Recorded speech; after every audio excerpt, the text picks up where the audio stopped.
All right, how's everyone tonight? Wednesday night, Bob's back with another edition of Biker News Canada. And these, my friends, are my favorite things to do as it stands is these interviews. They're great. We learn lots about all sorts of different riding clubs and riding associations out there. And there will be some MCs.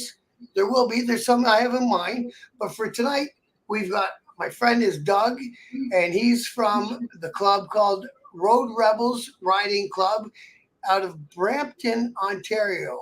So, without any further ado, welcome, Doug. Oh no, I took you away. I brought you back. Here we are. How are you, Hey, Doug? good. How you doing, Bob? Just one minor correction. We're out of Brantford. Brentford. Shit, I knew it was a Brent. That's okay. Start with a B. That's all right. I knew I was going to get that mixed up. I knew it. So, how's life treating you down there in Brampton?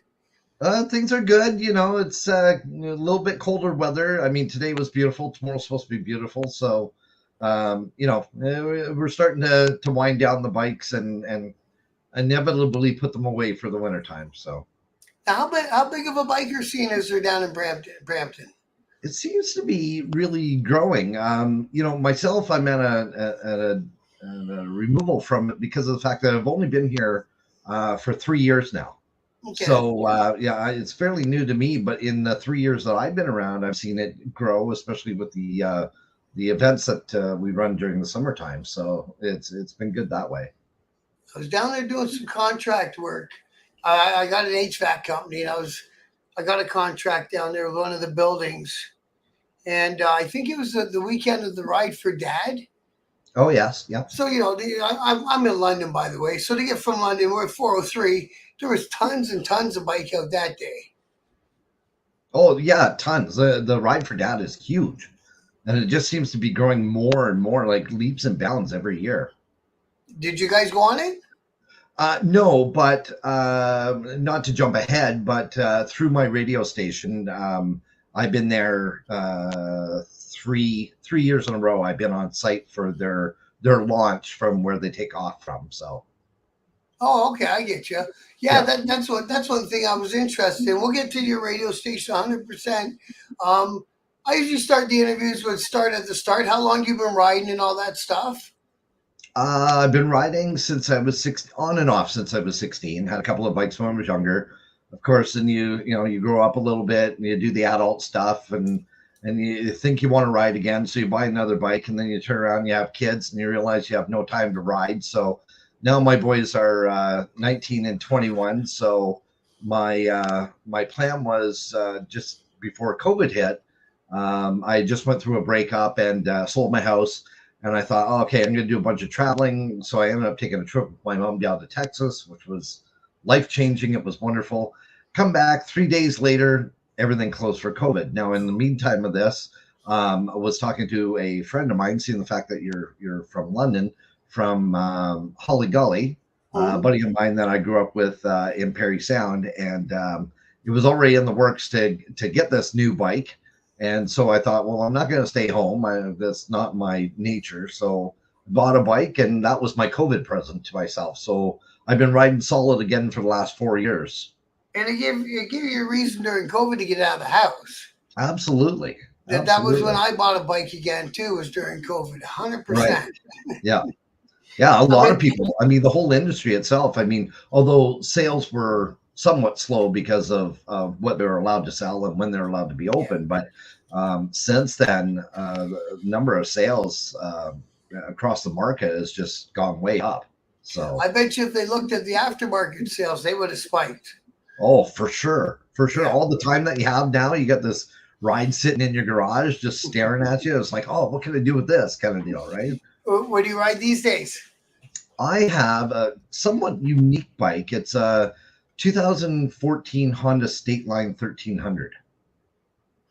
Oh, I've never even Yeah, heard of that. yeah, exactly. And everywhere I go, everybody stops. Now, mind you, when I bought it, it was stock, and now it the furthest thing from stock. I've done a ton of custom work to it, and everybody's like, "Is that a Harley?" And I always joke, pardon the pun, I always joke, it's not a Harley. You can tell because there's no oil drip underneath it. And either that or because of the shape of the teardrop in the tank, it looks like a Victory. But really, what it's taken from is a lot of people in Canada would know the Honda Fury. Okay. It's got like the extended fork on the front, kind of like their wannabe chopper kind of look is what it is. Well, this is the same model, same frame, but it's like the bulky version of it. And so it's quite unique. Like there's not a lot of them in Canada. Now, I mean, that's a cool factor because Yeah. when you ride, everybody wants to know what it is. The downfall is anything goes wrong, you can't get parts for it. So you pretty much No. have to make everything for it, right? So Is it like a Goldwing, like fairings and hard bags and all that? yeah, it has a fairing hard bag. Like I've done a ton of work to it. So, but I mean, it didn't. It's got Harley bags on it, which I had to make custom brackets for. Sure. It has a custom exhaust that was handmade. Just everything about it. It's like this really cool, neat looking bike. And now I've had it for 4 years. So I've decided, well, it's time for a change. So now I got a whole new plan for it. Actually, just this spring, I actually put a suicide shifter on it. Oh, really? So yeah. That'd So be crazy. it is. I mean, it's pretty cool. It's a totally different looking bike. And you rode that bike all the way to Texas and back? No, I flew down. I flew down to Okay. Texas. So, but that was that was a great trip. But So the Texas thing was a mind opener, an it, eye it opener. was because my dad passed away 10 years ago, and so then I come up with this idea that I was going to go on this vacation with my brother and this vacation with my mom, and like I said, and it turned out to be that it just was me and my mom that went down to Texas. And just a lot of things because I grew up in Perry Sound and I've been in the West Lincoln area for the last 25 years. So I just kind of, I'm the oldest son, and went out on my own and branched out and did a bunch of things and whatever. And so I'm kind of removed from the family in that aspect. That my brother's still in Perry Sound, so he's around all the time with his kids, and which is a great blessing, and that's wonderful. But it's It's just beautiful up there, isn't it? it is. So it gave me an opportunity to go on a one-on-one vacation with my mom and just be an adult, Yeah. and just apologize for certain things I did when I was a kid and see it from an adult point of view. And that was the life change. My mom and I are close, but it just really solidified our relationship and everything going forward. So how long have you been in the Road Rebels? Road Rebels started, the brainchild idea of it started late last year, sat on it through the wintertime, finally decided through some conversations with friends that, I really have this great concept and I need to move forward with it. And so it really kind of started late February, beginning of March, and we had our first club meeting in May of this year. Oh, it's a baby. It is. It's a brand new club. Oh, that's kind of exciting for you, isn't it? You get to mold it how you want to. It is, and it's definitely been an eye opener. It's for being a riding club, I thought, oh, easy peasy, put a few people together, kind of deal, and that's not the nature of it. Things changed. When you have such a, we had such an early growth. We started with 6 individuals, mainly from the club that I was previously in, who followed the idea, thought it was a great idea. And so we started the core of it, and then just in telling people what the core concept is, and that we actually ride, being a riding club and not just wear the patch on our back. Mm-hmm. They ate right into it. So by the end of August, we already had 21 members. Oh wow, that's a lot. And we had turned away probably a dozen that we didn't feel fit the mold kind of deal. But with growth of anything, especially when it grows really fast and you have that mix of number of people from all different, we had people from an hour and a half away to 10 minutes away from my house. So, diverse in all means of Ontario and different cultural backgrounds and ideas, you're going to have problems at the same time, especially when you grow that fast. So, without really kind of getting into that, we went through a very harsh change at the end of September with, and no fault to anybody. I mean, people have different ideas, different concepts. Sometimes it works for you, sometimes it doesn't. Right. And So we're actually at 9, but we're a solid 9 now. And that's one thing, if I can share nothing else tonight, is that those who are maybe thinking about starting their own riding club or whatever be the case, um, just take the time. Take the time. I mean, as great as what it is, I know you want to get your back patch out there and you're proud of it and you want people to see you and stuff, but learn from my growing pains is that, you're much rather, you're better off to have a solid 9 out there than 21 running around In without different directions. in different directions. Yeah, Exactly. with any sort of club like that, I come from a 1%er motorcycle club background, so of course we were a little more militant in our ways. That's just the way it goes. Right. But you've all got to move as one. Yes. In the same direction for the same end goal. Yeah, exactly. And we had a constitution starting off.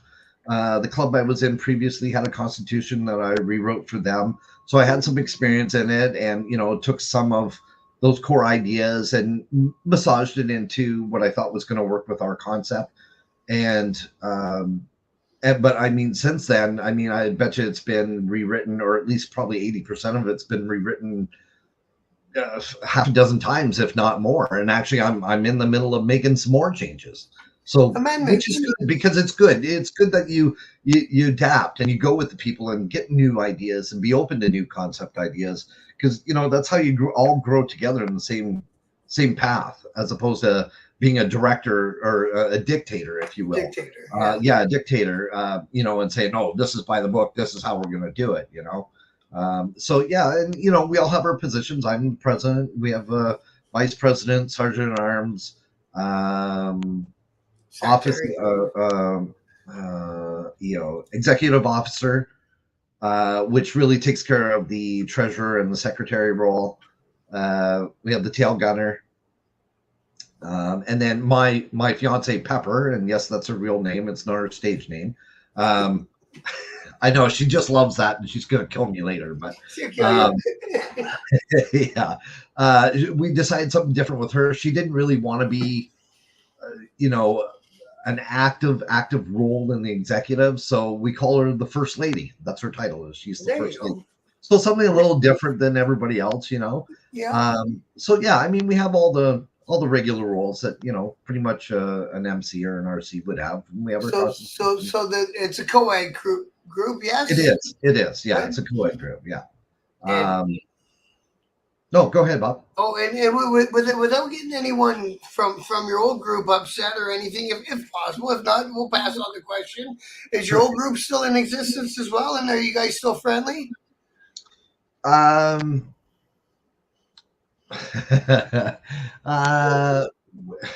It depends on the club member. Really, it depends on the club member, both the other side and this side.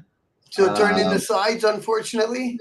Yeah, unfortunately, it did, and that's fine. Like I said, I'd rather have the growing pain happen now than 2 years from now. Right. Although we had different ideas and different thoughts on the matter, I don't wish any of them ill. If they so choose to start their own club and whatever be the case, I wish them all the best.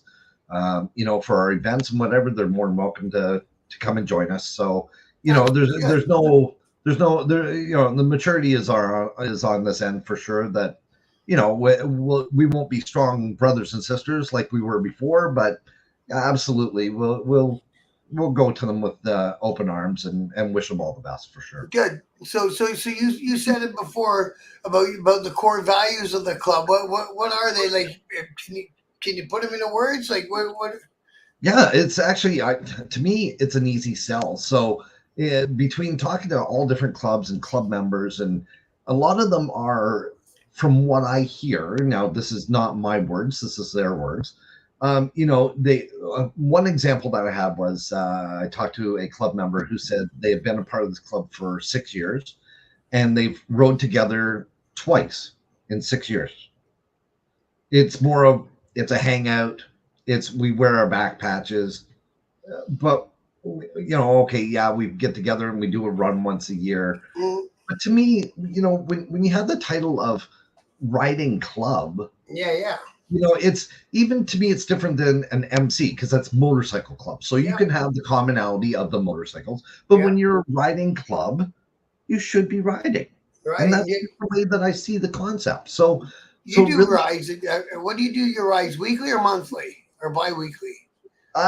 actually, to be honest, we have a Facebook chat page, and it's nothing that's really pre-organized, if you will. We are going into 2025. We will have a mandatory spring and fall ride, Yeah. and we'll agree on it, whether it's just us as a club or we go and support another club, but we're all going to go together. But we literally almost on a daily or every second day, somebody will put, "Hey, anybody feel like going for a ride tonight?" And that's literally how it happens. Like I put Nice. I put over 8,000 kilometers on my bike this year. And Good for that's the you. most I've ever done. The most I've ever done was last year, which was 5,000. So, I mean, we were riding together, even short jaunts for an hour, hour and a half, just the point of getting out, maybe go have a cup of coffee, whatever. Just Yeah. the brother and sisterhood of it being together, probably 2, 3 times a week we were doing it. And to me, that's a riding club. You ride well you can in the season. And so there, it's without structure but with structure, and that was the easy sell of it. And people are like, "You guys actually ride?" Yeah, we ride all the time together. You know what I mean? Um, Between that, and we're not about making money. Right. We don't do a ride every year, or I mean, this obviously was our first year, but we have no intention going forward.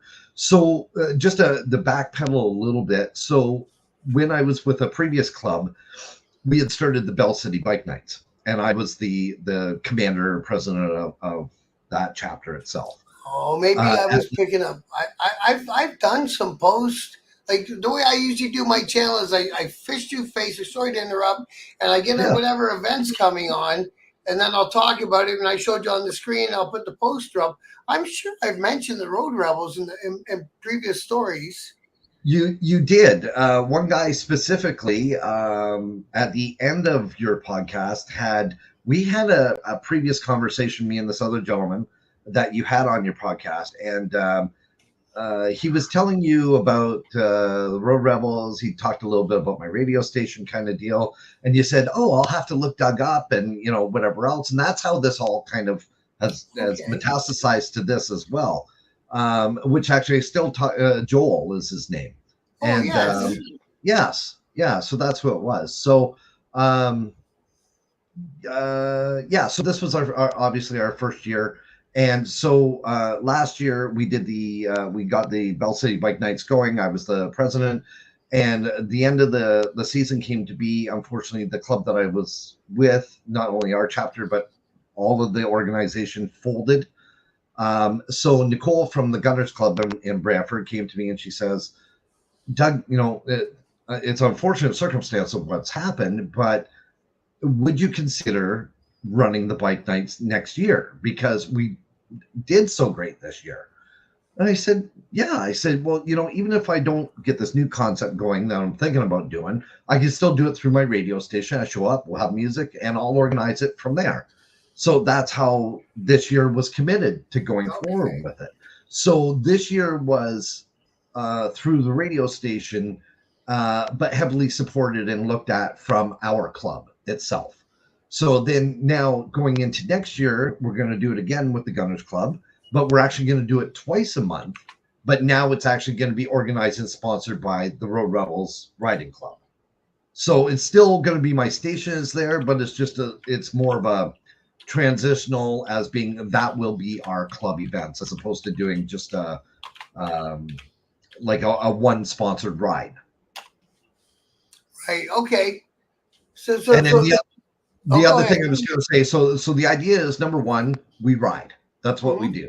We actually go out and ride, and we actually like each other, which is great.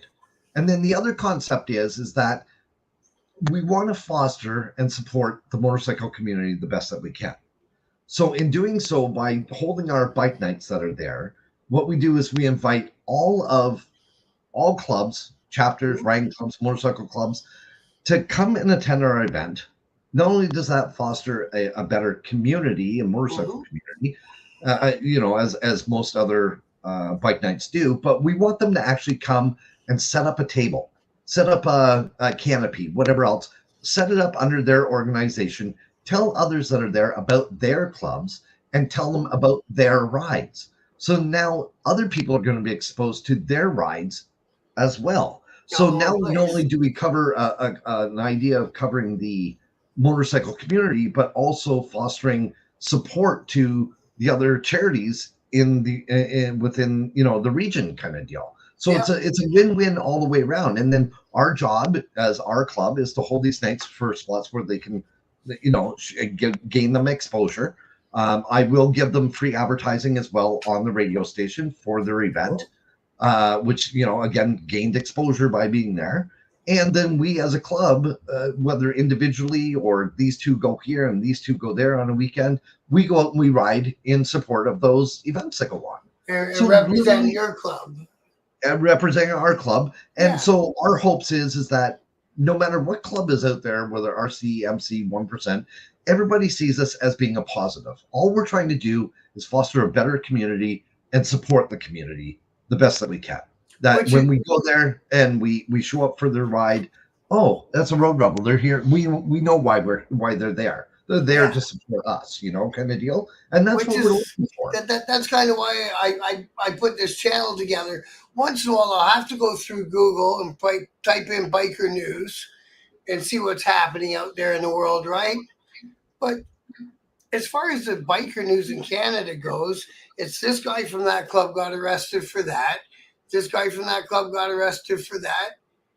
And coming from one of those clubs, I don't like to forward the police's story and forward the bad image. So that's why I focus on the riding clubs and you guys, because now it's everything I talk about in a good light, and I can keep pounding it out there. On Wednesday night, you go to such and such at this time, you're gonna have a bunch of people to ride with.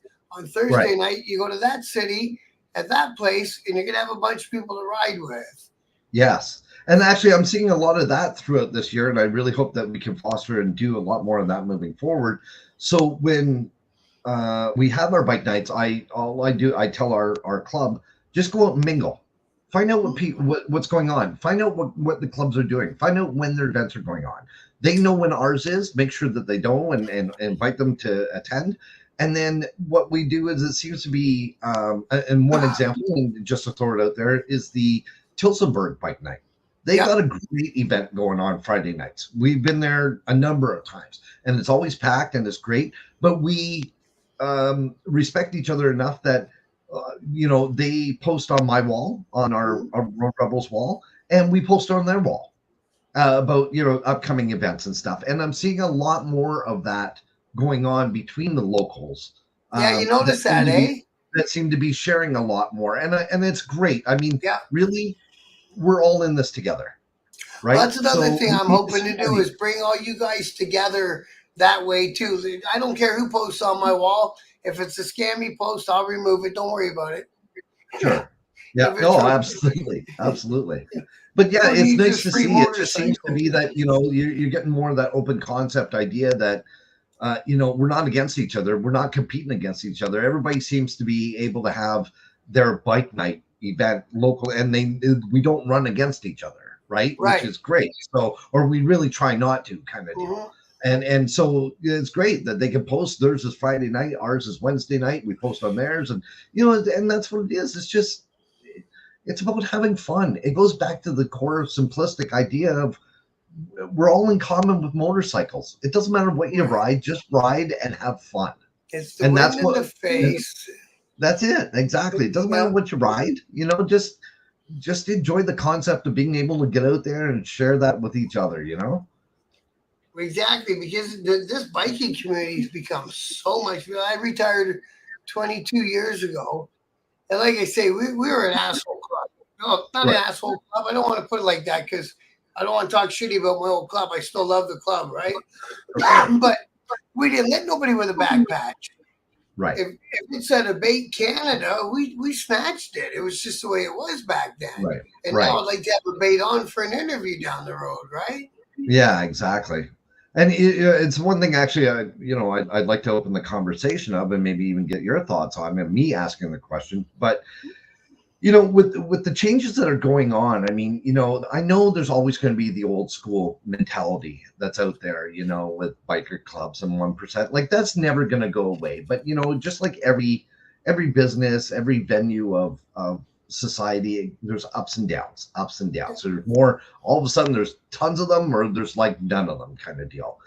And the one thing that I've kind of seen, and I'm thinking mentality wise, I would like to see go forward is, we have this thing where, if you're going from, say, a rider club, which seems to be the concept overall idea is that, it's just whenever you can get around and ride and you ride together, you got maybe a patch on your back, give me your $100 or $50, I'll throw you a patch. And, it's very, very easy. But if you take a look at a lot of riding clubs now, they are running under the premise of, say, an MC. Under the structure, the discipline has absolutely nothing to do with wanting to be an outlaw, has nothing to do with wanting to be a 1%. It's just the norm of what we know our society has been with under the umbrella of being an MC.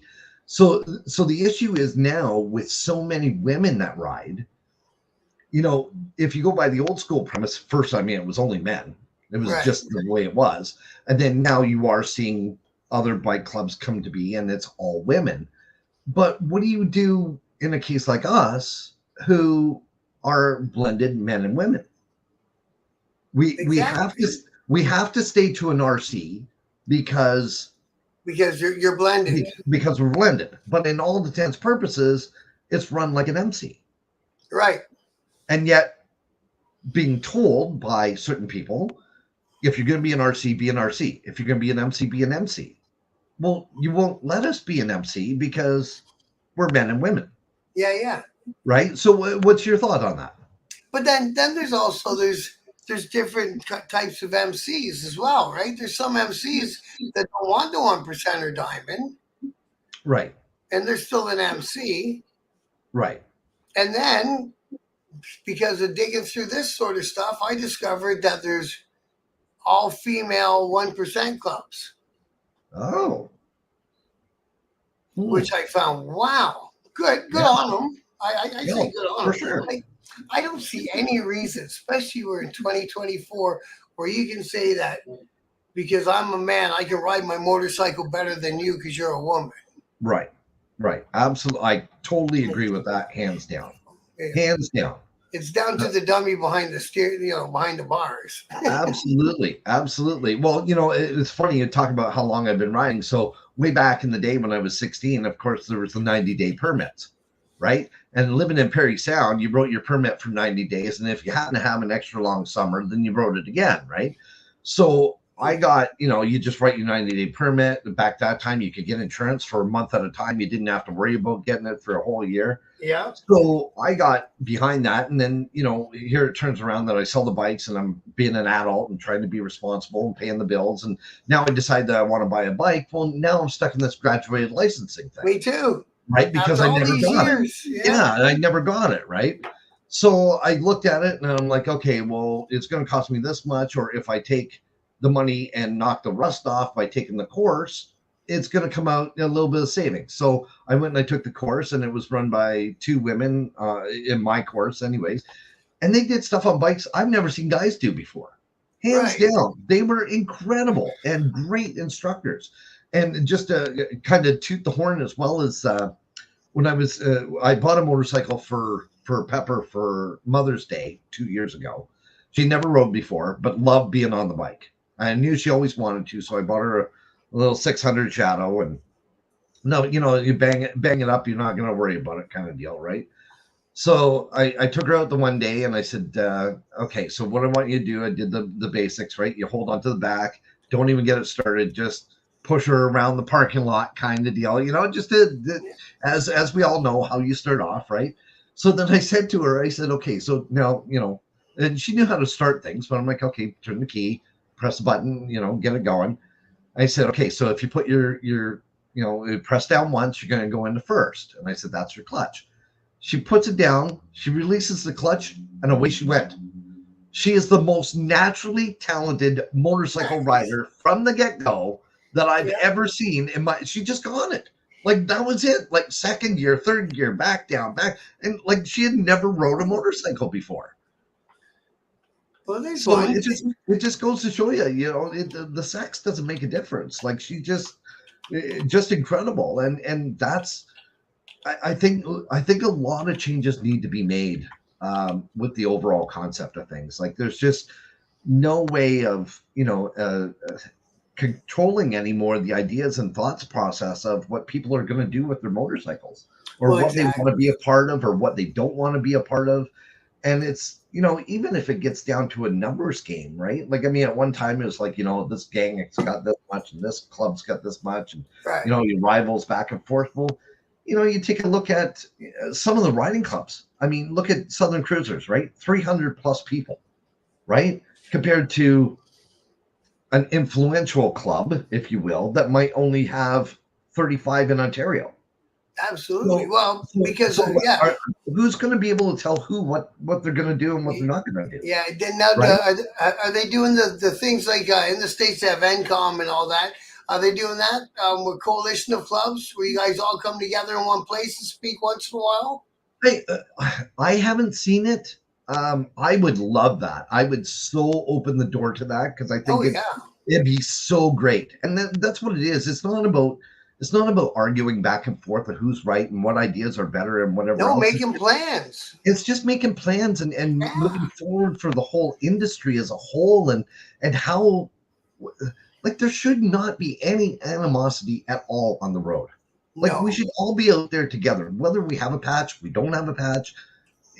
I stop, and for years and years, even before I had my motorcycle, if I saw a bike on the side of the road and I had to go up and go over the highway, turn around and come back, I would stop. I stop for every single bike, regardless. Even if it's just say, hey, you find, oh yeah, goodbye, I'm just having a smoke, or whatever be the case, right? Like, that's, to me, that's the mentality that should be out there.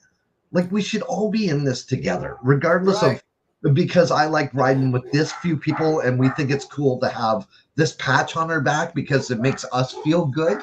It has nothing to do with any other organizations of what's going on. And that's one thing. I'll tell you a secret about 1% clubs. It's not a secret. I'm letting out of school, but the deep down thought process of 1% clubs is it's us against everybody else. So it's the same mentality. Now, obviously, if you're in conflict, you might be a little wary. But if you saw a man from another club getting stomped down by 4 guys on the side of the road with a broken motorcycle, you helped.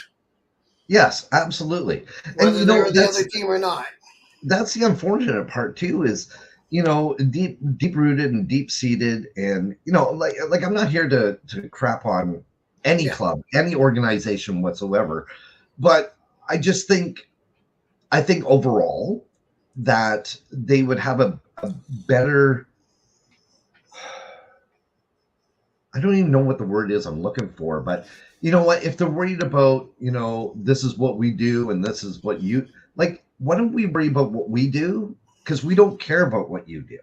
So you go do what you want to do if that's your lifestyle.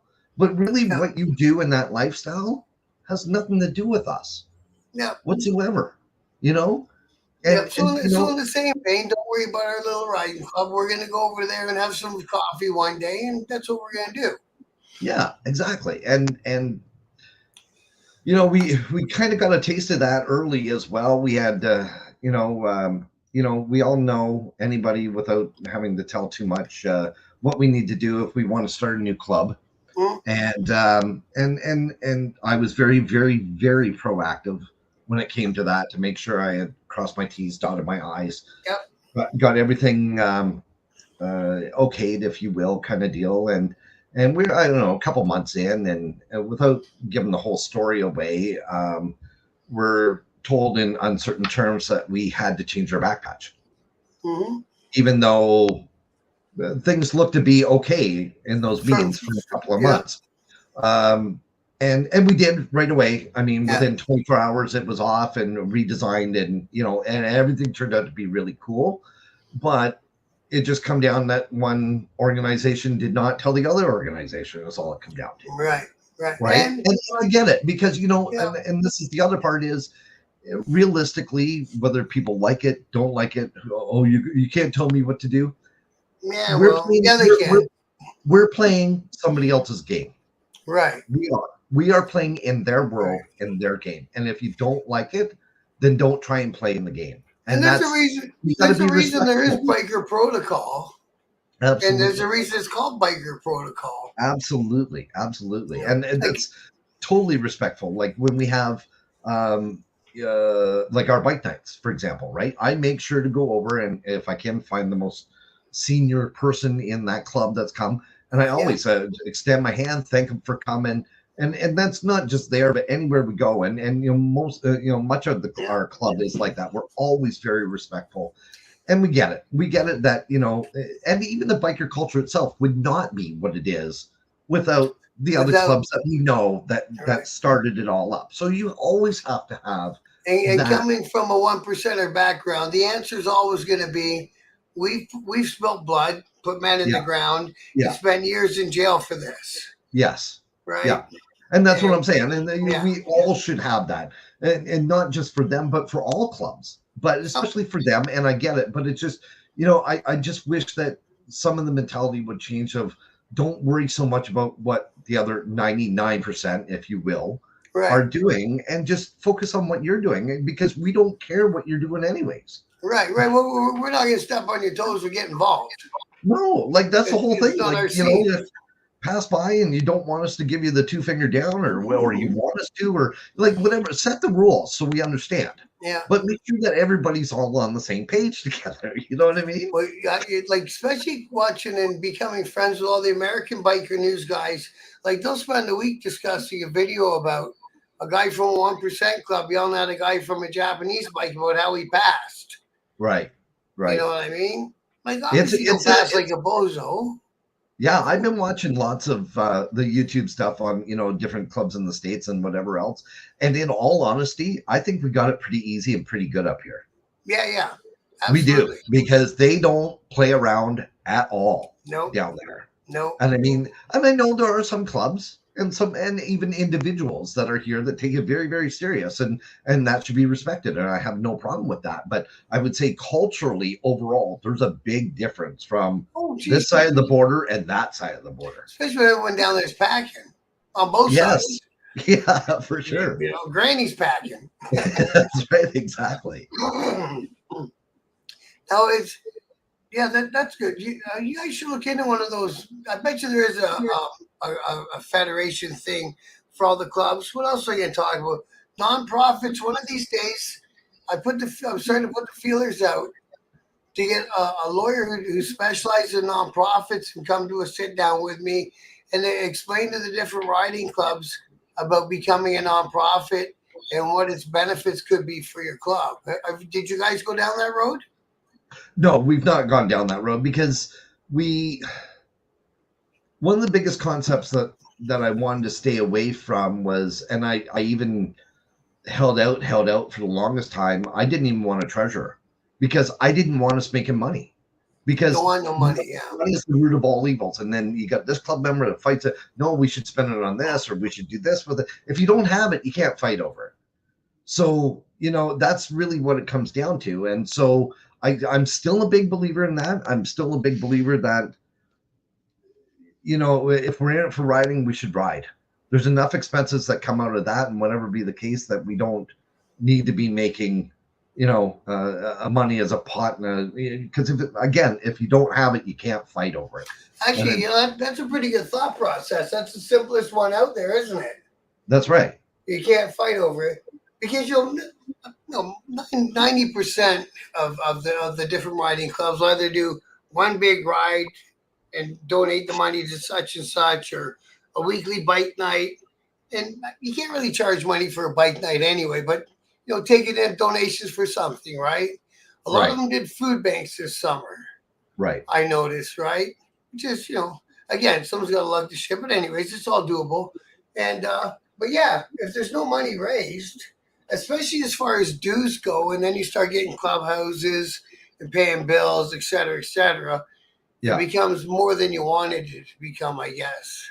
Right. And, I think that's the whole thing is, aside from the concept overall idea of this being the brainchild of it, you got to go with those that are going to be around you and you want to be around and what their ideas and open their idea because, that's how you grow stuff. And some of it's going to work, some of it's not going to work, but at least you got to be open to those things. And so one of the things that we implemented in our club is that any vote, anything that goes to vote has to be 100% vote.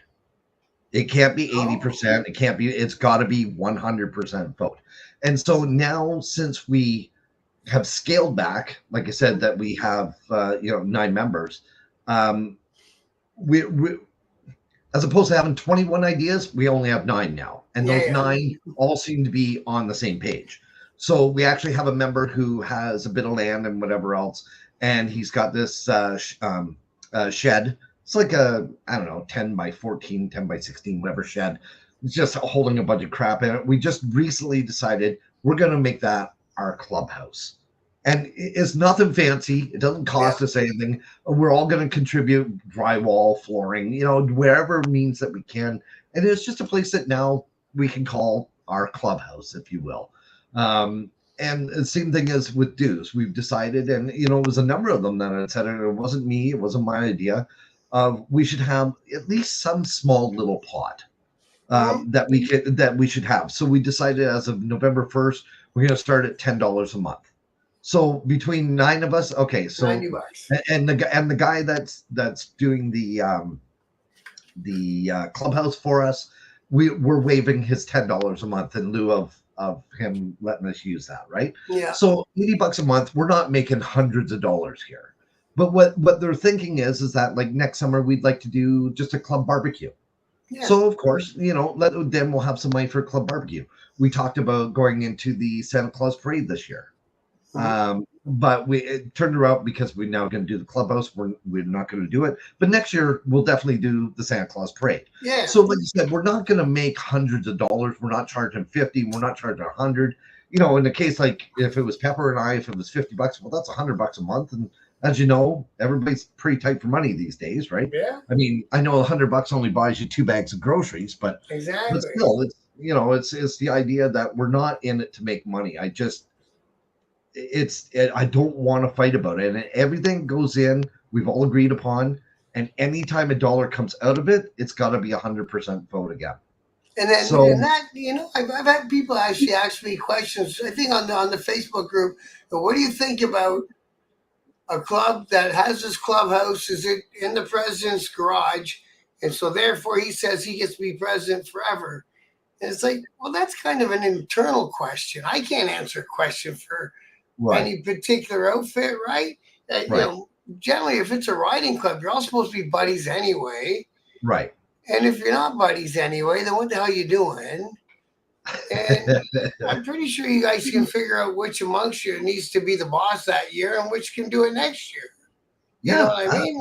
Absolutely. I mean, and I think that's the important thing about when you start a club is, don't rush into it. Don't, 4 or 5 of us, let's go. Let's throw some patches on us, whatever else. You need, whether you're a riding club, an MC, whatever organization. I mean, because I have a big business background, but you need structure. You need discipline. And that's the importance of writing a constitution.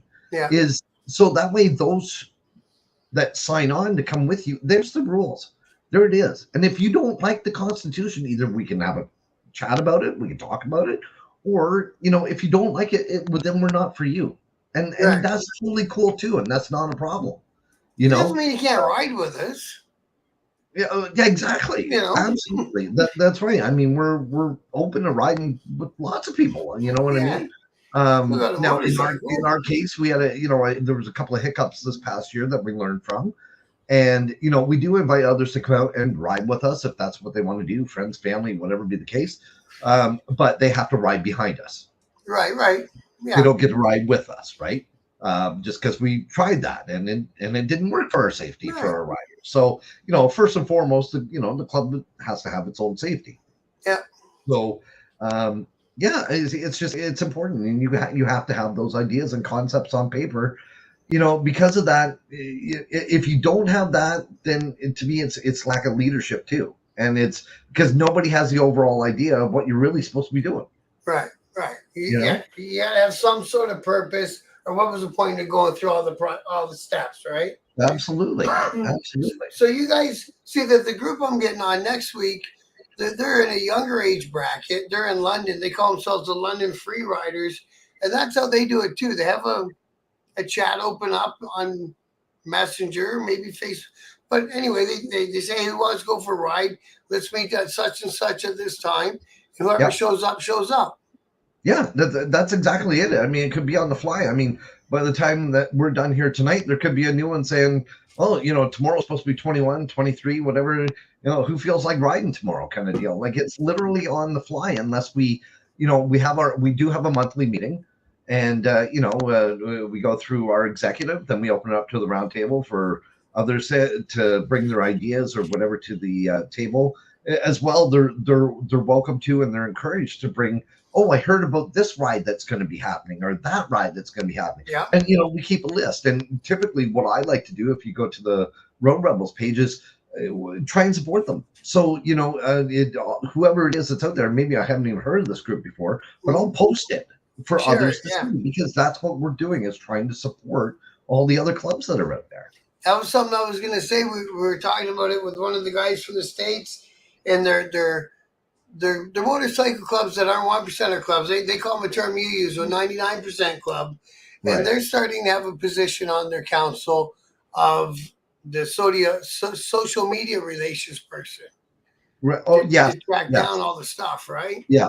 Yeah, absolutely. I mean, at this point, because we are still in infancy, I am doing that, but I mean, I do spend a lot of time doing social media with my life anyways, so it's not for me out of the realm to be able to do this. But yeah, I mean, eventually down the road there could be that, there could be a social media title or whatever be the case kind of deal, right? Or I mean, but that's, again, as we were talking about earlier, is these are things that are coming up in changes in society that we have to adapt to, because life and general and society is just changing in general.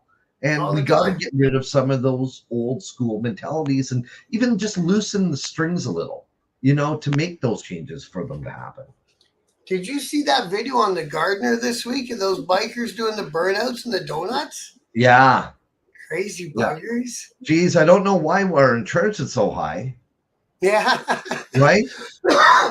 I saw one of the comments from somebody, I think, who was in it, and he said that the traffic was all stopped anyway, so they were kind of keeping the cars from going 50 feet so they could do. But still, I've seen them down there on the QEW blocking off the whole highway down around Oakville, just messing around. Yeah. And that's the whole thing, and I don't know if it's time and age or whatever else, but, I think we start to see things a little bit different the older that we are, and a little bit more responsible and stuff. But, like, I know that there are guys out there 40, 50 years old trying to be rebels on the road, if you will, for lack of a better term, and, fly by you doing a $1.80, $1.90, like in a split second, everything can end. I mean, it can end doing 40 kilometers an hour. Yeah. You know what I mean? Like no, actually was it this spring? This is past spring. We were in Simcoe, and me and Pepper were in Simcoe, and she rides ahead of me.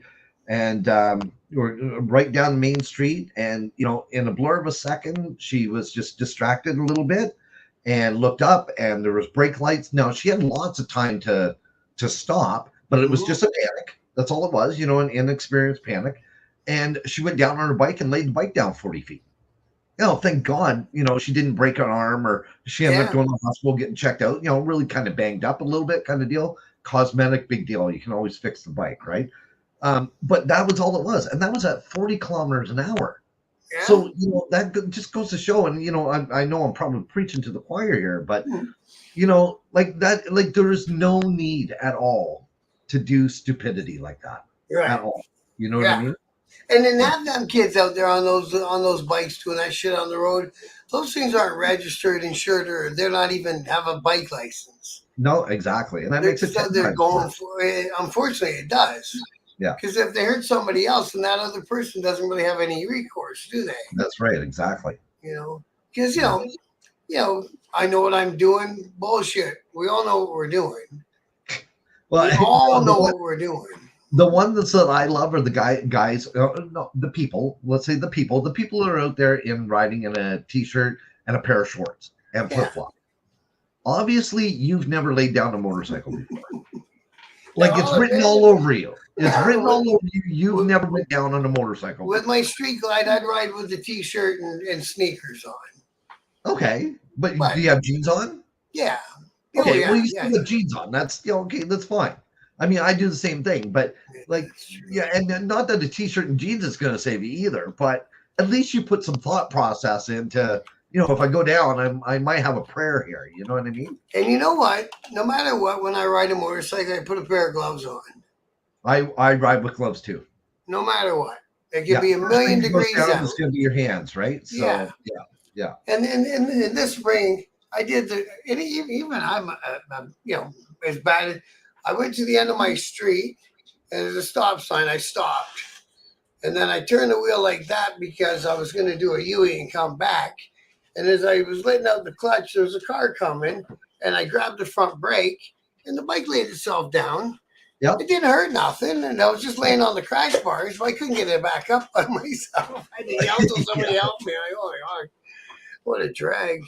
Oh, I went down like stalling lean, if you will, that need help getting it back up. I bet you I did it probably a dozen times this year because I have a suicide shift on the bike, right? So so it's just it's that learning curve, right, kind of deal. And here I am, the president of my club, and I'm dumping my bike everywhere I go, kind of deal, right?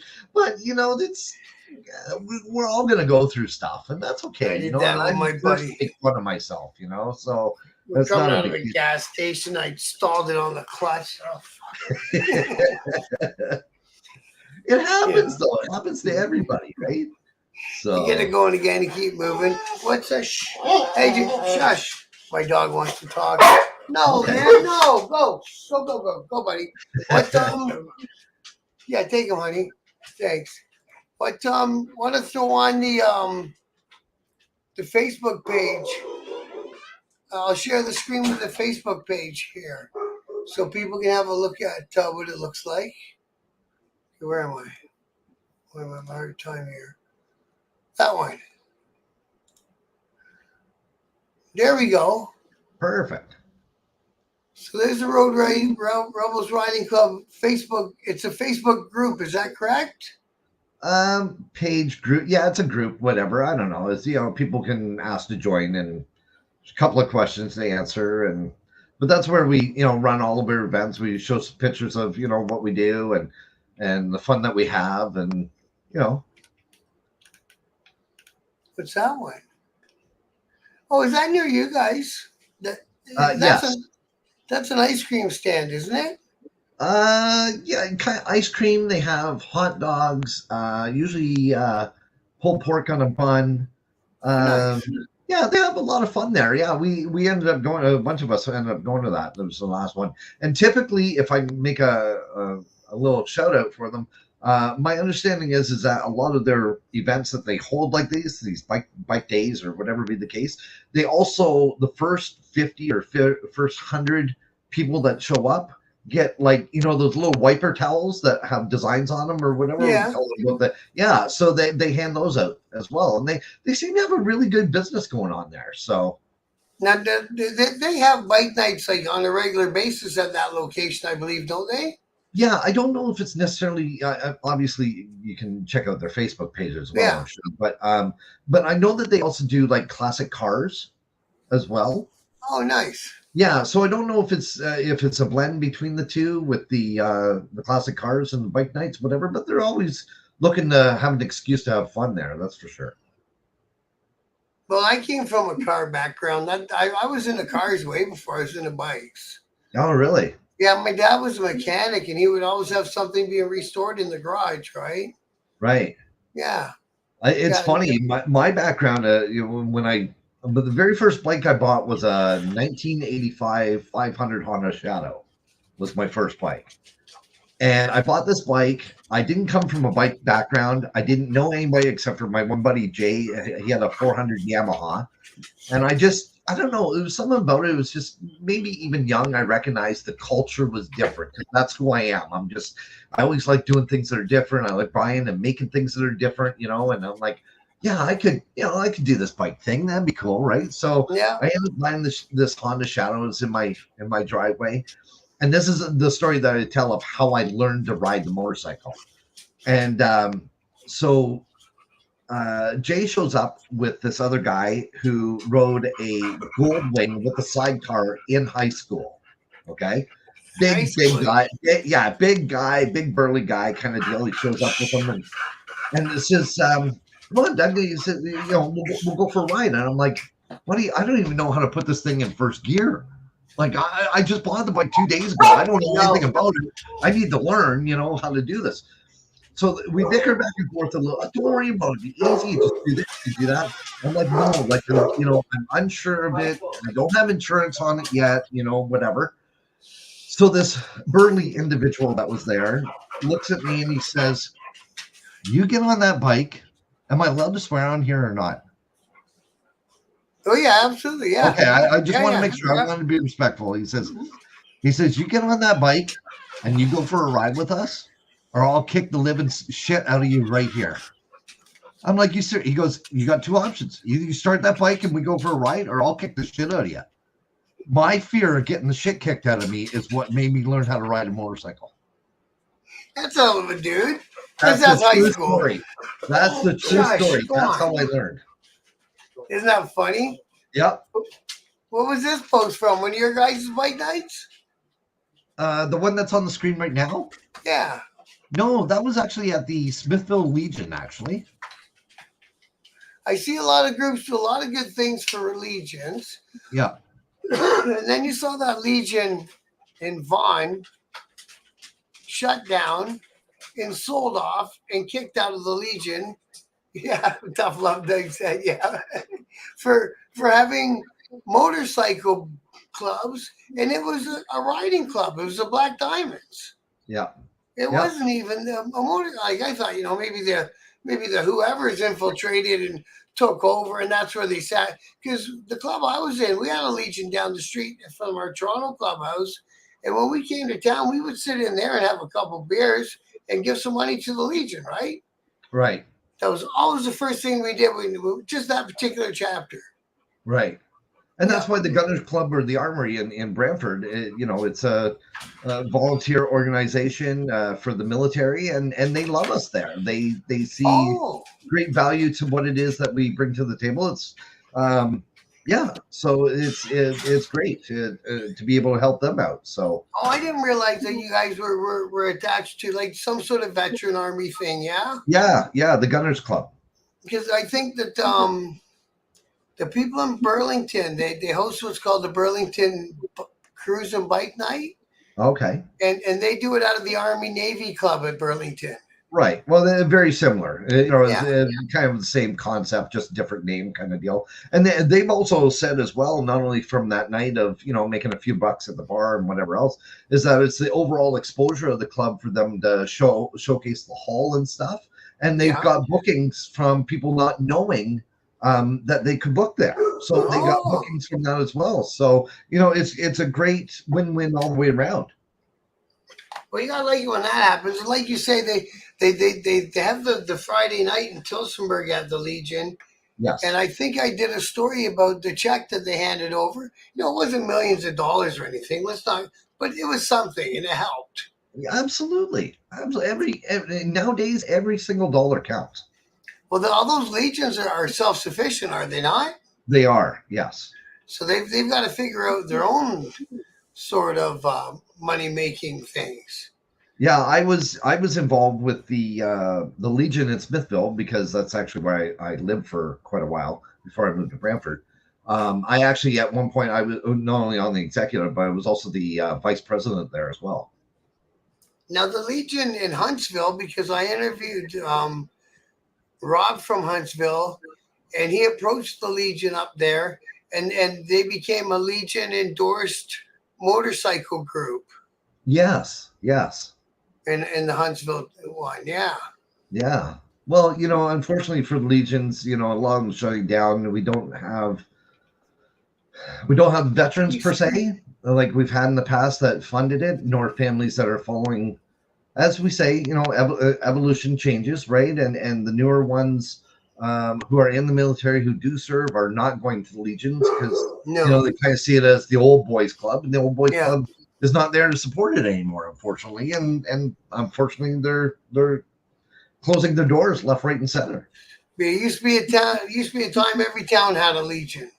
Absolutely, yes. I've done work in a Legion of a town that only had 1,000 people in it, but they had a Legion. Yeah.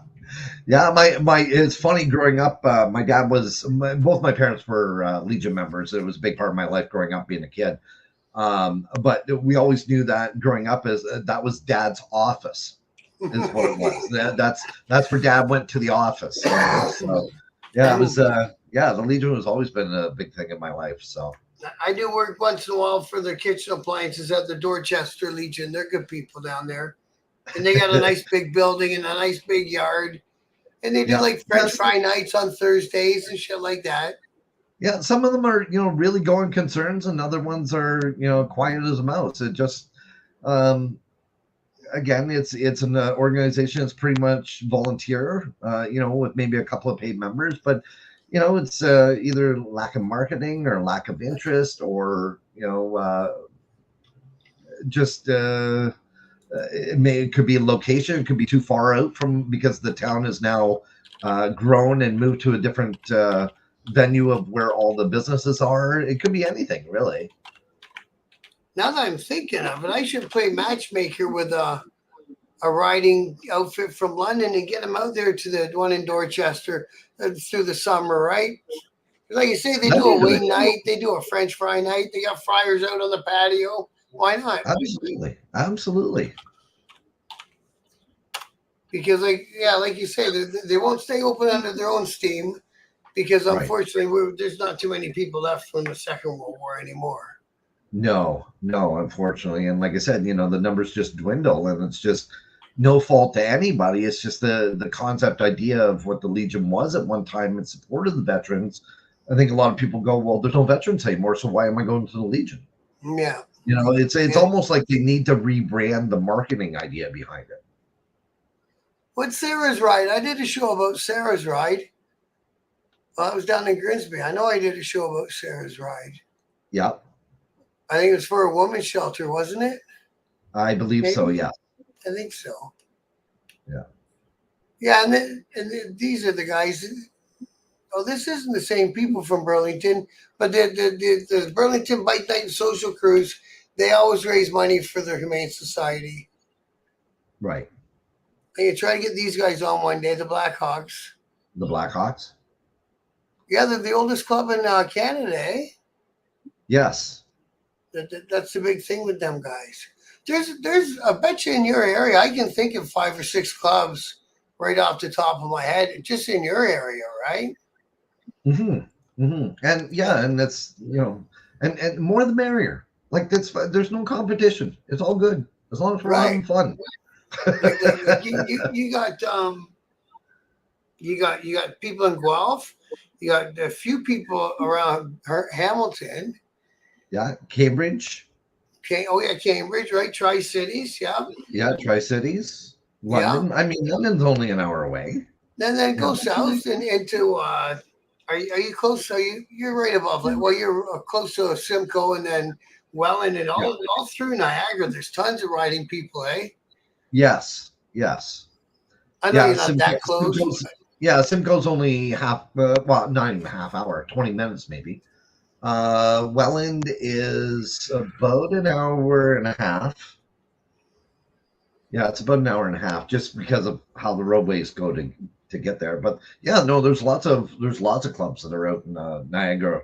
And there's one on Six Nation I intend on having on one day. Oh. Yeah, I think there would. I'm trying to think if it's an all-native club or not. I don't think it is, but they just happen to be located down around Six Nation. You're not talking about Red Rum, are you? No, I don't think Red Rum's in Ontario, are they? Yeah, Oh, are they? yeah, yeah. They come out to our bike nights. Oh, that's cool. Yeah, Oh, because there's like I speak with the Warriors. They're in more northern Ontario. They're in Timmins. Oh no, they are in Peterborough as well. I do a bunch of shows about Warriors MC. oh, okay. And in Red Rum, they had that terrible accident this summer with the transport truck in Alberta. Yes, yeah, yeah. But I think Red Rum's a big club. Isn't that guy on TikTok, the little short guy? I think his name's Cliff Native. I think he's the president. I think like Jason Momoa's in that club. He is. He is. Yeah. Okay, so it's the Yeah. same club. It's a big organization. It's a big club for sure. I saw him the other day in a video handing out patches to how would you say it, like native people from Spain. Oh yes, yes, yeah, yeah, and you know that is the basis is the indigenous background obviously, Yes. but you don't necessarily have to be indigenous to join. Oh, I see. Yeah, I mean Okay, it's so obviously the club's it's based on indigenous feelings ways, and yeah, ways and means and ideas of life and culturally supportive to that. But they don't. You don't. It states right on their website. You don't have to be indigenous. oh, You I just think have to that's even believe. more cool. Yeah, you just have to believe in their ways and means of life and their cultural understanding. And they actually have a division for female riders as Oh, well. that's Yeah, really cool. Give me yeah. 1 sec. I got an oven beeping. It's going to drive me nuts. I'll be 2 minutes. Go ahead.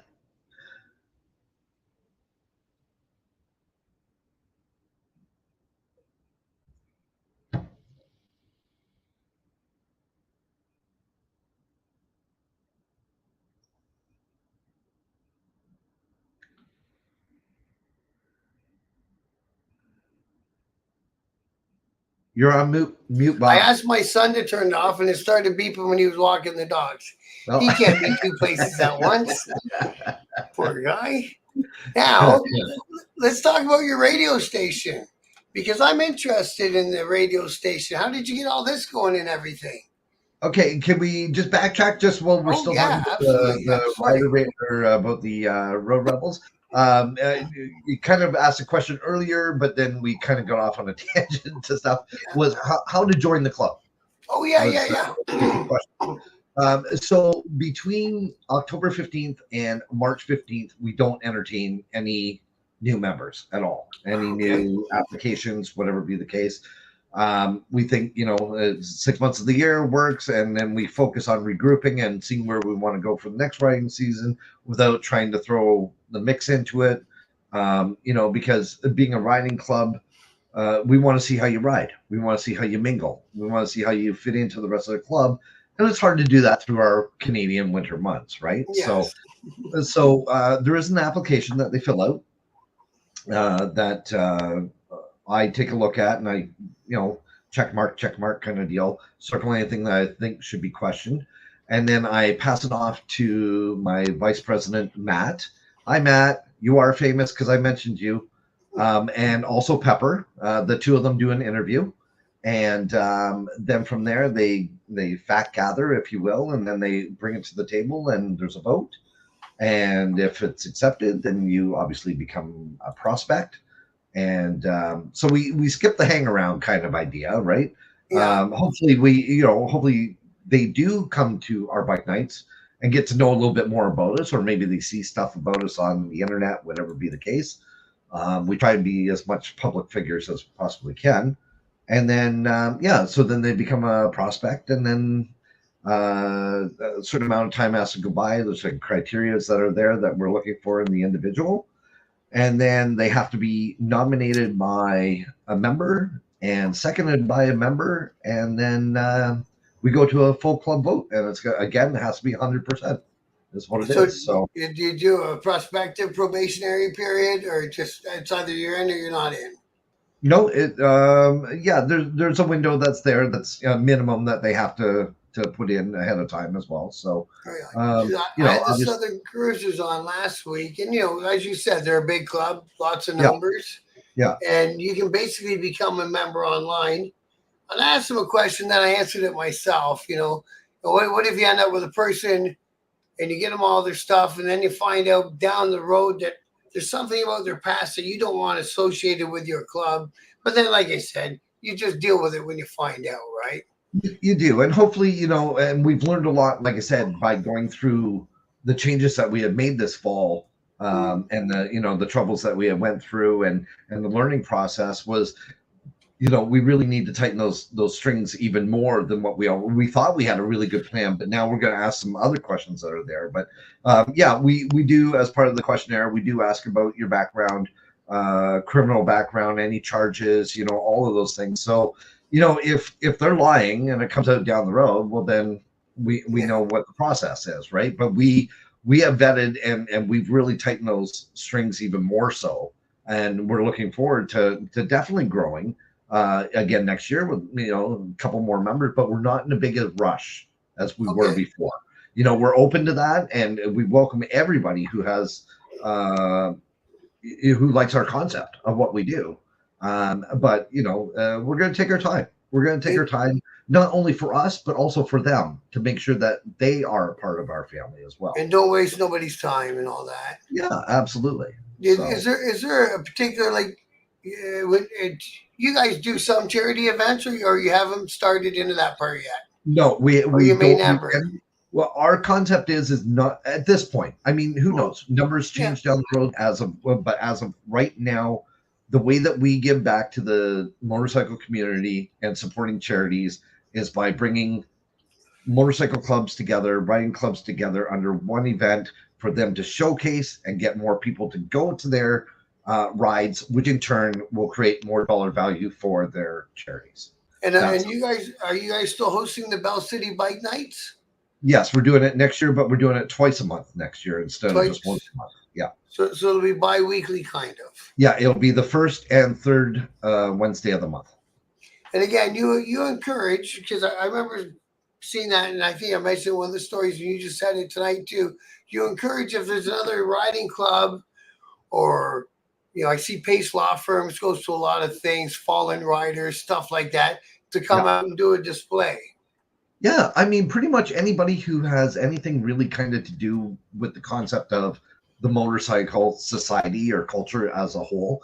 Maybe it is a lawyer, maybe it is an insurance company, whatever. I mean, that's not necessarily where are wanting to go with it. We'd much rather fill the entire parking lot on the outskirts with all club stuff and let them tell about their club, tell about their charities, tell about that.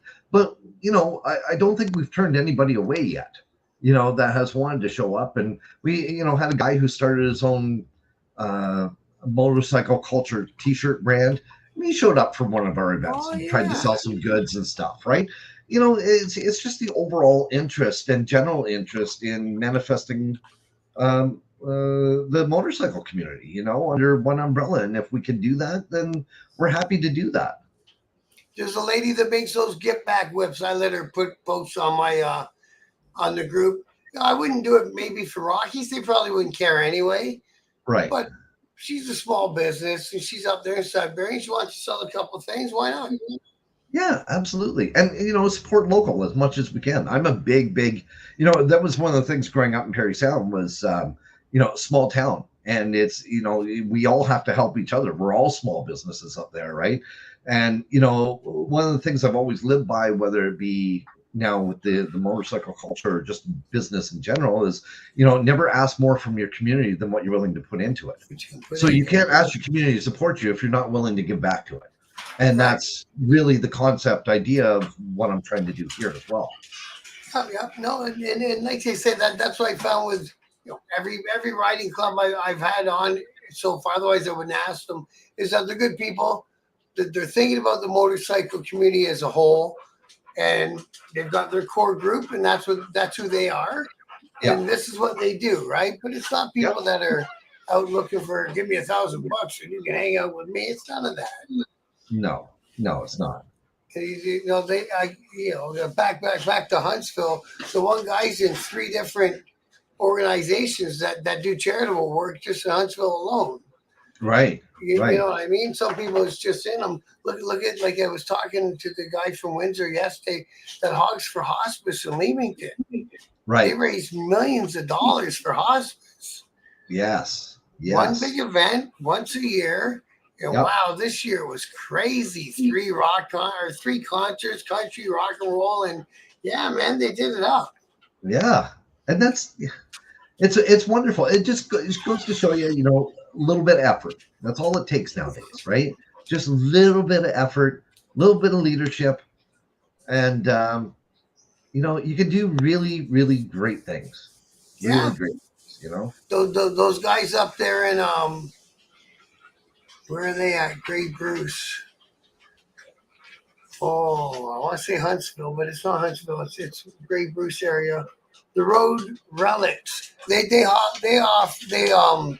auction or raffle a Harley once a year, and they do it for one of the hospices in their area too, called Chapman House. Yeah. Yeah, and I'm sure down the road we might end up doing a run of some sort for an organization. The thing is it's not about focusing on emulating what all the big clubs do. Whatever. Take a small bit from each that you want to add to your club. Think about how it is that you can take what it is. Flattery, or when you do what somebody else does, it's flattery. And flattery is the greatest form of copying is the greatest. Yeah. So that's what it comes down to is. But I'm not mentioning all these things to say you should do this, you should do that, because there's a cautionary side to that. You should also pay attention if you want to do something big, because I've seen some bigger events end up not going through this summer, is making sure they're not conflicting. Yes. It hasn't been done to death. It's not the 5th time this season that's happened. You know what I mean? Yeah. And that's again, I'm a big believer that, do what you do and do it well. You don't have to do everything, but what you do it well. And that's our focus right now. And I like the way that you explain that way you do it. You sense some people. Some people go to other people's bike nights and get the word around about your club and spread the word around about their weekly bike ride as well. Yes, absolutely. Which is a good thing for everybody, right? Absolutely. Now, what'd you do with this radio station? I'm dying. I used to be a disc jockey, and a strip joint, but before that, I did parties and shit. But anyways,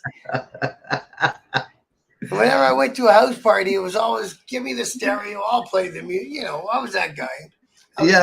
No, absolutely. Yeah, music's always been a huge part of my life, and I dilly-dallied out of oh God, there's so much I could tell you. There's such a long story to it, but so growing up in Parry Sound, we had our local AM station. It was 1340 CFPQ is what it was, and of course, way back in the day, they would have. We'll take caller number 9 right now, and you'll win 2 tickets to the Strand Theater. And so, of course, here I am, this little kid, 9 years old, and I'm calling, and now every Friday I'm showing up at the station to pick up my bag of loot that I've won through the week. And it got to the point where it's like, well, no, I won one of those last week. Can I have one of those instead, kind of deal? So I become like this staple for the radio station every Friday, kind of deal. So then, by being there so often, you get to know the broadcasters and, the announcers and the jockeys. And so they just, this one person, ironically, his name is Doug. And he kind of took me under his wing. He was the morning man. And he's like, oh, do you want to see how, of course, dating myself, how we play the music, right? So, of course, it was all 45s back in the day. And, how the whole idea of how to lift one up to put the other one down. And so and of course, I just come from a musical family background, so I just ate this right up. I thought this was just the greatest thing. So by the time of 12, 13 years old rolls around, Doug also had a DJ business, that he did, at night or weekends, whatever. And I hit the road with Doug on weekends, and I was DJing with Doug, all over the Parry Sound area, doing weddings and dances and whatever else kind of deal. I did that for 4 years, all through college. Yeah, well, I was doing this from 12 to 16 kind of deal, right? So it was just an early thing. So we always joked about how it'd be funny one day if we could ever do a Doug and Doug show. It'd be kind of a funny thing. So life goes on. Doug and I remain great friends throughout all these years, kind of deal. He's still in Parry Sound, and he decided about 2000. I'm guessing about 2018 that Parry Sound, they're not to downplay it, but their radio station didn't really have much competition. Say they've only got one, don't they? And it's, the Moose 103.3. It's a bit dated. Yeah, exactly. That was kind of the feeling of it, right? And Doug is, the old school jockey that believes, still that AM idea that he needs to talk to the people kind of deal, right? So he came up with this idea to do this online radio station. So the radio station, he gets it going. Things are starting to move and rattle and shake. And so we, joked a little bit about, one day we could do the Doug and Doug show. So now COVID hits, and Doug's radio station is really going off, and I'm unemployed at this time. And so he says, how we talked about doing the Doug and Doug show? He says, I don't know if we can do that, but he says, I got an opening for a Friday night show if you want to do a Friday night show. It'd be just, something to do. It'd be fun and whatever. I'm like, of course, I'm game, right? Like I'm right back in this again. So so he says, okay, so I ended up doing the cottage country commute. So it was the idea of taking the people from Southern Ontario to Parry Sound from 5 until 9 o'clock. And through that traffic jam at Barrie. That's right. I take them through the drive, right? That's the whole idea. So I got doing that. And of course, now I have to learn this whole new system, because way back when, it was 45s and the old tape carts and the reel to reel. And so I learned this, this new system and whatever else. And I'm thinking, man, I could do this. I could do this. I have the time and I can do this.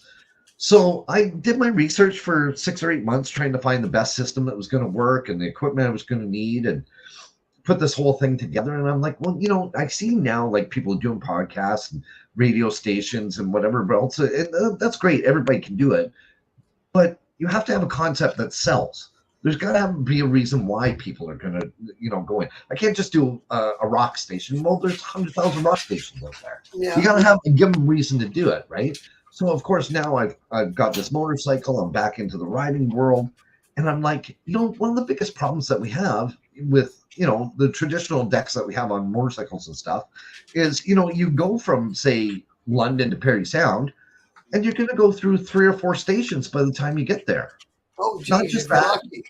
Yeah, that's what I mean. Or you're going to have to listen to talk, or, now you can have your MP3s, on your phone or whatever be the case. But again, you're going to listen to the same stuff every time you ride, because it just is what it is, right? So I'm like, okay, so my radio station is going to be dedicated to motorcycle enthusiasts. So everything that's on there is good rockin' driving music from mid 60s to a few from more modern today. It's the stuff that our age group, 40 to 65 kind of deal, would recognize on the radio. So you're gonna have Radar Love, you're gonna have Bullet Hits the Bone, you're gonna have all them songs. Stuff that you put 20 of us in a row, we're all gonna know that same song kind of deal, right? Keep the talk to a low. If you're gonna do a commercial, keep it under 30 seconds. And just it's about the music. It's about good driving to music. And any commercials that are on there are going to be solely related to the motorcycle industry, right? Whether it's a shop or you're selling gear, or we sell motorcycle tires, or anything. So anybody tunes in knows that anything that's going to be related to it is for motorcycle riding. That's the concept idea of it, right? Now the beauty is, and we get a good number of listeners. Our first year, we had over 100,000 listeners in our first year. Wow. Which was really, really great, especially when you kick it off, you don't know where it's going to go, right? So since then, the numbers again have multiplied, and it's still a continuous growth month over month. I watch it like a business, and make changes and different programs. And so people can sponsor programs. Like I said, any group that comes to me that has a charity ride, I give them 2 weeks of free advertising for the charity ride. It's just, again, extension of creating a good culture for the motorcycle industry is what it is. Now, how did you get the word out there for people to find it? 100,000 in a year is a pretty good accomplishment. Yeah, just good marketing, good social marketing, social media marketing. Putting myself out there as much as I can. Being the one man band and just putting it out there and talking to people about it that would listen to me. And then in my second year, then I lined myself up with organizations that were doing these charity events and runs and whatever, and I would go there and play music right there at their actual start of the event or whatever be the case. So now people are, oh, you're the guy from Rider Radio Rocks. Beautiful. Right? So yeah, so now they're putting the face with the name is what it is, right? So, and it just continues to snowball, and it's it's something you work at every day and you continue to grow. And in my first 3 years, well, I'm coming up November 15th, it'll be 4 years, but in my first 3 years of business, I won 6 different awards. Wow. Like for 2024, I won the Canadian Choice Award for Best Radio Station. Wow, that's really cool. Yeah. So, I must be doing the right things, kind of deal. And the beauty is the advertising dollars that people are spending with me. I can't stress it enough is that it's dirt cheap compared to what you're going to pay for terrestrial. The average cost for a commercial in Ontario right now in terrestrial radio is $75. Yeah. The maximum I charge at Supreme and doing a show is $10. I did two little rounds. I think there were 2-week rounds for my heating and cooling company on the classic rock station in London. So not even FM 96. And I got one job out of it. Yeah. And the other thing about it is that if you take a look at, if we, 92.1, you can take whatever terrestrial radio station you want, you're going to spend those advertising dollars to a mass market. But what percentage of that is your actual market? Right. So that's great that we're even giving you a deal, and we're going to, $25 a spot, whatever, and we can get it out to 300,000 people a day. Well, that's great. But what percentage are actually wanting your product? Well, and like you're saying, in my business, how many people either got a broken down furnace or want a new one? Right, exactly. Or with my radio station, yes, we may get 10,000 listeners a day, but the thing is that those are 10,000 people interested in the music industry or the motorcycle industry. The biker culture, yeah. Yeah. So dollar for dollar, it's a much better buck because the people overall, you might get the odd person, obviously, that tunes in through a friend or whatever, but overall, you're looking at 99% of those who tune in feel like, and this was the big concept that changed last winter that I saw, was that people were telling me that they're listening to it in their man cave or their garage or their basement or whatever, or we have it on at the house and whatever, because it's like ownership. They feel like it's their radio station. Yeah. Because cool. it's the cool thing, right? Because this is my motorcycle radio station. I listen to it while I'm on the bike, and in the wintertime, while I'm tinkering with the bike or doing whatever, I still got my station. It's a sense of ownership that I find a lot of my listeners take to this and the concept of it. Yeah. One of the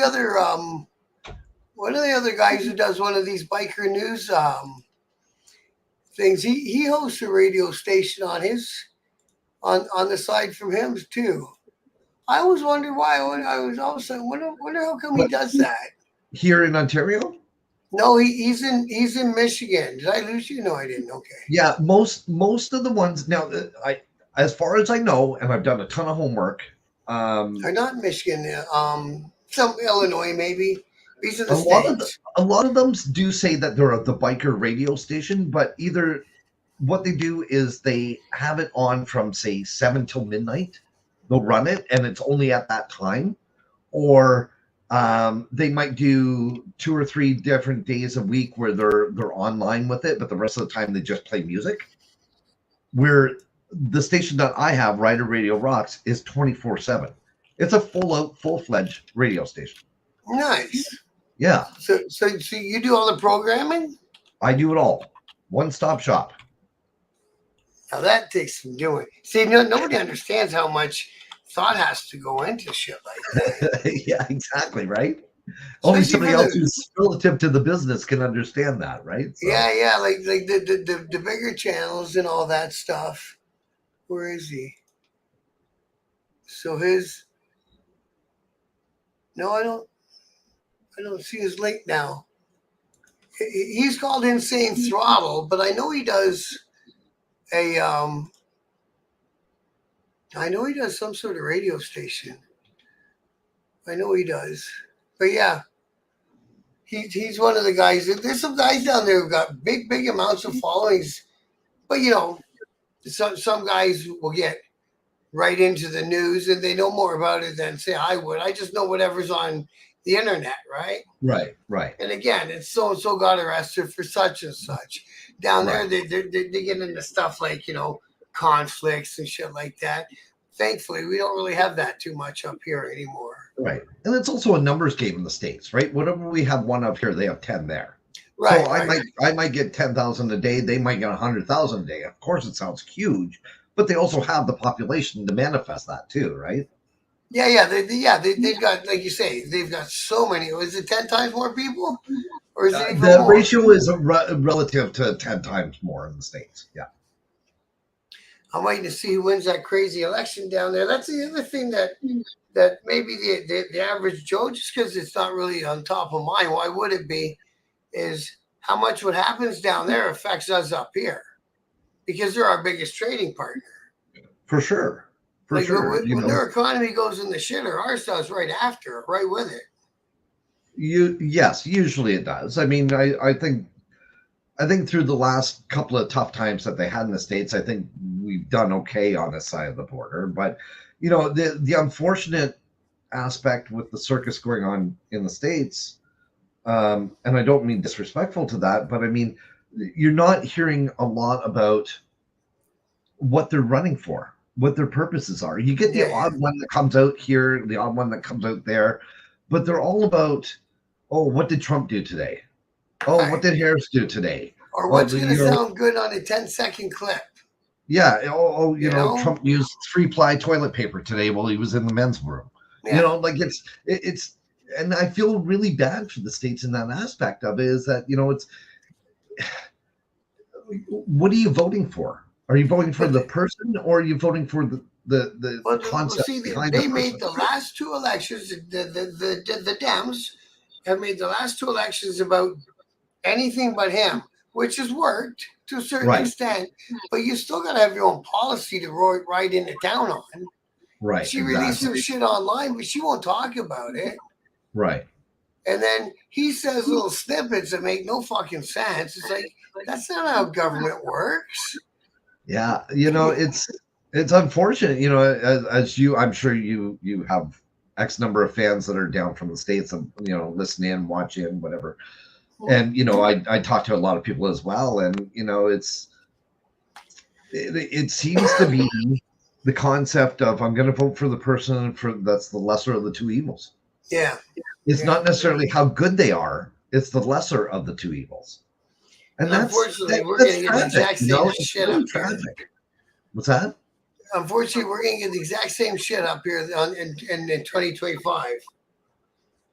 I think it's really going to make it's hard to say. It's really hard to say. I think it's going to depend on whether or not Trudeau stays in the seat until that election.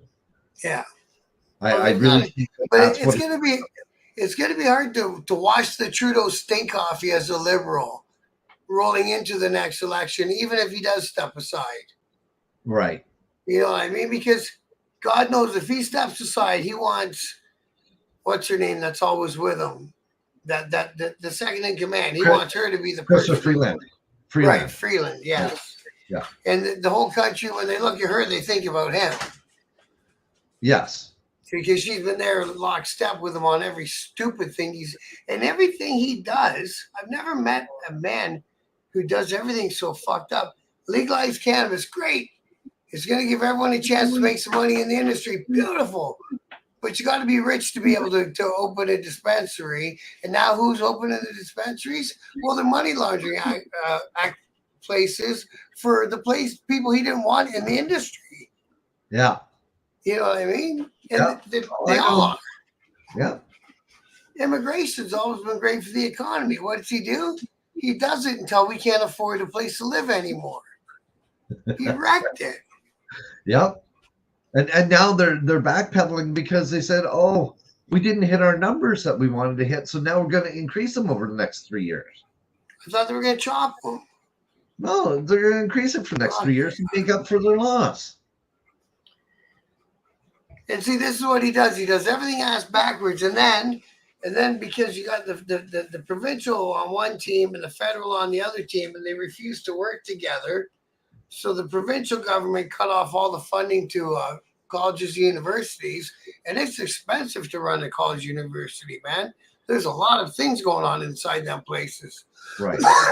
So they bring in the immigrant students, and they charge them 3 times the tuition to make up the shortfall that the government's not giving them anymore. And then when the federal government gets some slack on it, that's the first thing they slash, the student visas. Yep. Because most people, once they come over here on a student visa, never go home. True. They stay. Not just that, but they bring more with them. Well, yeah. What's their land green? What's it? My mom still never changed her. She never got her citizenship. She came over from Britain when she was a kid, and she's still a landed immigrant. Oh, okay. Yeah. Yeah. You still have a whole life here in Canada. She's been here since she's 8 years old. She's in early 70s or whatever she is, and she never ever got her citizenship. Right. My grandma did. She just said, "I don't want to." Yeah. And and that's fine. I mean, that's people are proud. I have a stepsister. Well, I call her my sister. The one that she lives in Texas. That's who me and my mom went to go visit. And I think just last year, or year before, she got her dual citizenship, and she's been down the States for forever, kind of deal, right? And her main reason, the only reason why, was because she wanted to have if she wanted to have a voice to vote, she had to do that. And that was her idea as to why she decided to do that. But other than that, I mean, she's probably the proudest Canadian in all of Texas, I'll tell you. She celebrates as much as she can anything Canadian down there. So and that's always one good thing about being Canadian. Even when I went over to Europe and stuff, I had a Canadian whatever. My bag was a Toronto Blue Jay bag. Oh, okay. And the Blue Jays got the Canada flag on them somewhere in that emblem. Right. And hey, you're from Canada. Yeah, right away. Yeah, it's a great feeling, as messed up as our country is. It's great to know we step outside the borders and we're pretty much loved everywhere, which is an awesome thing, right? Yeah. So it's almost like that concept, when your parents raise you, or at least maybe my parents anyways, was, you know what, you're going to be a bad little SOB. You do it under my roof, but when you step outside that door, you best be on your best behavior, and then, Doug is such a wonderful and polite kid and blah, blah, blah. Like everybody loves Doug outside the door, right? You know what I mean? And it's almost like that concept with Canada is we step outside the border and we're loved everywhere we go, which is awesome, right? So, yeah. Yeah. All right. Well, what do you think? Want to give her a wrap up? You got more stuff? No, I think we got, I told you, see, you said it usually runs about an hour. I said, don't worry, I won't be short for content. No, I appreciate that. I'm glad you're not done. You made for another nice, beautiful, smooth interview. That's great. I appreciate you having me on, and I hope that this relationship, both in friendship and in our businesses, I hope that we can piggyback each other. I'd love to see that go forward. Thank you for letting me speak about the Road Rebels, and please, everybody, just keep watch on the Facebook page. And we'll keep updating stuff throughout the wintertime as it is, and we hope there is one thing about that is that we now have the parameter is for the Brantford chapter is now 30 kilometers from the Brantford border. So it's roughly about a half-hour drive. Half hour Anything away. within a half hour, we would like to entertain that idea to have. We just find that that will work better for us, other than Yeah. because we've come from where we've had club members who were an hour and a half away, and that created other issues. So we'd like to keep that circle tighter. We welcome both male, female. We do ask that you come in on two wheels. We say you can go in on two, but go out on three. So Okay. anything could happen. You may end up having to ride a trike or something down the road, but you come in on two, you go out on three. The other thing that we've changed is you have to be 30 years of age or older. Okay. Just because of other issues. Again, we've gone through where been younger who, and no fault to them, younger people have a lot going on in their lives. Sure. And Yeah. just trying to figure life out in general, right? You know what I mean? And Yeah. so we find that it seems to work better with those that are 30 plus to have the time to commit to be able to ride with us and do things at a riding club. So Do the thing, that's what we ask for. Just reach out to any of us. We are listed on our Facebook page. If you'd like an application, I'd be happy to send it to you. Again, the whole thing with Rider Radio Rocks, very first radio station dedicated to motorcycle enthusiasts in all of Canada. I dig it. Advertising is a fraction of the cost to a very dedicated market that those are your listeners because they want to listen because they're motorcycle riders. So don't waste your money on the others that are out there unless you find that that's going to work or it has been working for you. And again, those who are out there doing charities on behalf of the motorcycle clubs, reach out to me. I'd be happy to throw you free advertising for 2 weeks for your event. No cost to you. I do all the production, the voice, the whole 9 yards myself. That's a very cool thing. I gotta make sure I get that out there. Yeah, you don't have to do any of it. There's no extra cost. There's nothing hidden about it. I'm very fortunate in the aspect as that I'm not a big organization. I'm just literally trying to make money, keep a roof over my head, and food on the table. So I don't have to charge thousands of dollars to do what I absolutely love, which is great. So I think that's really cool. Yeah. Well, thank you very much. Yeah. No, I appreciate your time, Doug. I really do.